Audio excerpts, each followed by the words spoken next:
The book of the prophet Ezekiel, chapter 3. I don't understand something. Can somebody explain it to me? And I have not understood it for 3 years. There's wheat flour in here. I don't understand. It's unleavened. Wheat. But you're not supposed to have wheat. Isn't that right? Even if it's unleavened. Can somebody explain that to me? Chapter 3. I'm not going to eat that. I don't understand. Because I don't understand. I don't understand. You know, how are those matzo crackers made? I'm going to have to look it up on YouTube. Because when bread rises, it's sticky, right? Like those things are like cooked. So when you leave Egypt without being able to cook anything, why are those things involved? And why is this involved if it has wheat flour? How is it okay for Passover? Contains wheat. I'm so confused. I try to just figure it out, and every day I'll figure out a little more. But I don't understand how I can eat that if there's wheat in it. Well, anyway, it's not a matter of what I can do.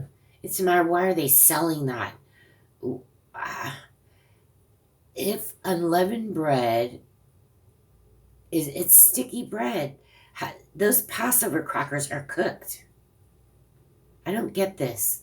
And then they say, well, they had to have unleavened bread because they had to go fast quickly out of Egypt and they had no time to cook it. Well, those things are people are eating the matzahs, those are cooked. And this is wheat. So I'm confused. I don't know. I'm not even going to touch it really. Unless, it gets out of control and I'm so hungry, but I don't know what that's going to do, but I don't understand that. Maybe somebody can explain it. Nobody watches me. It's okay. Chapter 3. Moreover, he said unto me, Son of man, eat that thou findest, eat this roll, and go speak unto the house of Israel. So I opened my mouth, and he caused me to eat that roll. Okay.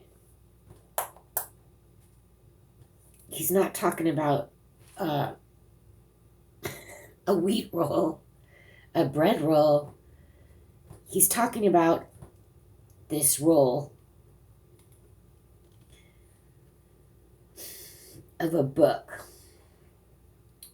where the hand just came out of the air, okay? It's not a food roll. He ate the roll. Let's see what happens. Like, are the words going to come out of his mouth when we're in this roll? It's pretty interesting, right? Okay. And he said unto me, Son of man,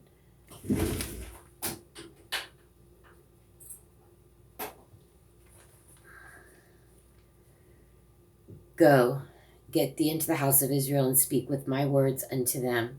For thou art not sent to a people of a strange speech and of an hard language, but to the house of Israel.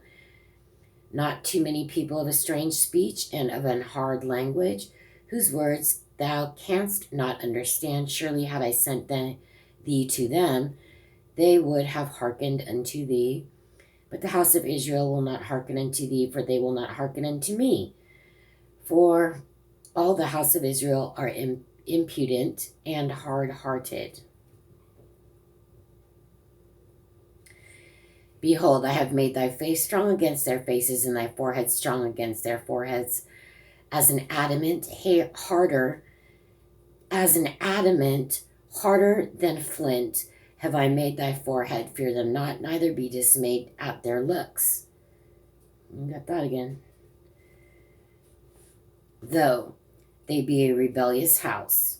Moreover, he said unto me, Son of man, all my words that I shall speak unto thee receive in thine heart, and hear with thine ears. And go, get thee to them of the captivity, unto the children of thy people, and speak unto them. And tell them, Thus saith the Lord God, whether they will hear, or whether they will forbear. Then the Spirit took me up, and I heard behind me a voice of great rushing, saying, Blessed be the glory of the Lord from his place.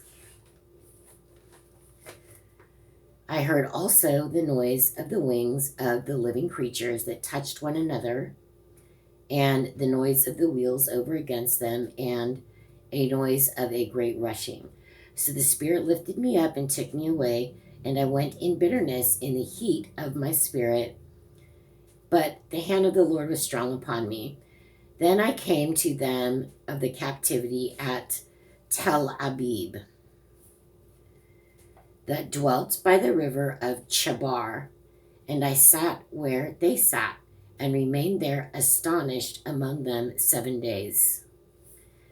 And it came to pass at the end of 7 days that the word of the Lord came unto me, saying, Son of man, I have made thee a watchman unto the house of Israel. Therefore hear the word at my mouth, and give them warning from me.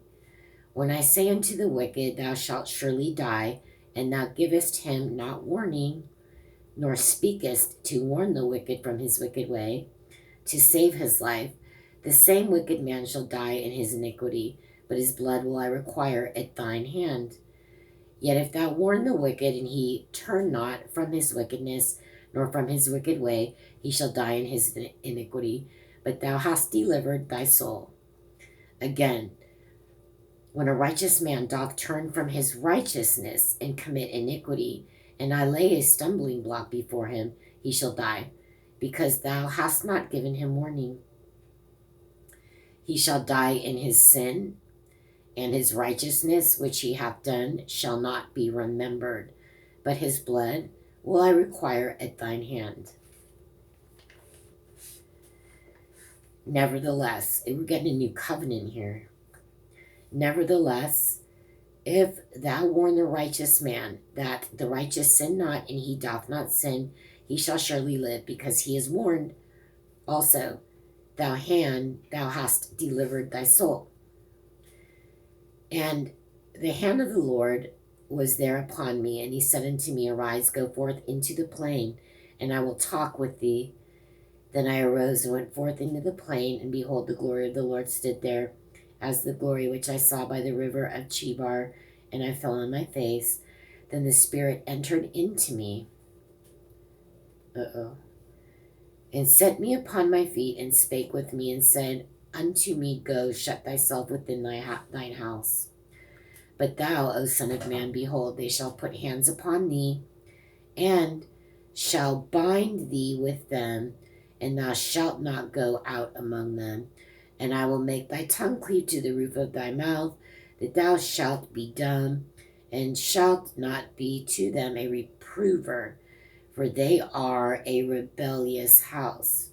But when I speak with thee, I will open thy mouth, and thou shalt say unto them, Thus saith the Lord God, He that heareth, let him hear, and he that forbeareth, let him forbear, for they are a rebellious house.